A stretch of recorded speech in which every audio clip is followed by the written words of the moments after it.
Not too long ago, some good friends, in fact, folks I love so much in the Lord and leaders in our church, blessed me with something that was really heartwarming. And they blessed me with a Torah scroll. Now, I want to say to you that I am not Messianic, I'm not Jewish, but I do understand many things that the Word of God is saying and the Bible is saying when it comes to the Word. Now, the Torah scroll, or the Torah, is the first 5 books of the Bible that Moshe or Moses wrote. Some Bible scholars believe even some other people wrote parts of it. But most of it we know, or at least if not all of it, was written by Moses, or as they say in Hebrew, Moshe.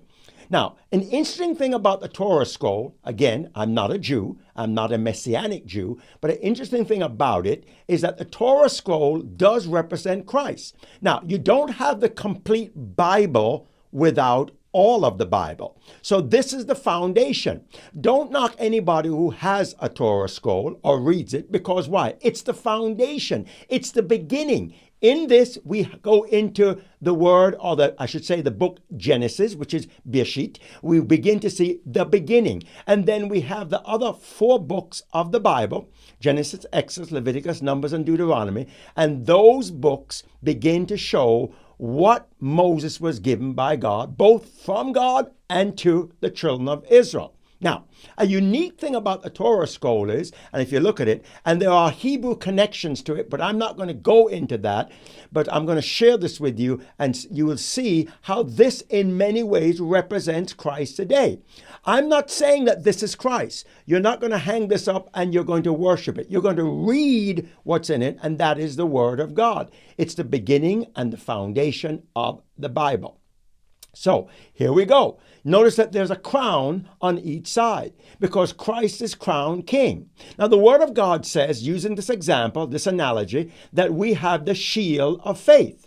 Well, Christ came, and when he came, he had to remove the shield to come down and become man. That is, the shield of God was lifted in many ways because he is the King of Kings and Lord of Lords. And then he came down and was stripped in many ways of his heavenly glory, of his heavenly robes. And I'm not saying that Christ became any less. Please hear what I'm saying. But he became a man like you and I, but in many ways he was the God-man. And so he went about preaching the Word of God. He came unto his own. They didn't recognize him. In fact, it was almost like he was closed up in this scroll, but he came preaching the Word of God. And then one day he was bound. He was taken and he was put on the cross. He was beaten and he was bound around. A crown of thorns was placed upon him, and they bound him for the first time. Other times, Jesus or Yeshua would escape and run away. When I say run away, and just walk through the crowd. He never ran with fear. He never ran away with no lack of authority. He did so because he knew his timing had not come for him to pass and to come back and to set man free, which is what he did on Calvary. So what I'm saying to you is this: he was bound, and the Torah scroll is wrapped around with almost like a sash. And so he was bound and he was put in the ground. When I say his body was taken down and he was bound up and he was laid in the ground, just like Lazarus was laid in the ground. And he was bound there in the ground for 3 days and 3 nights. And then the resurrection power begun, and this bondage, this sash, this bondage of death was removed from Yeshua.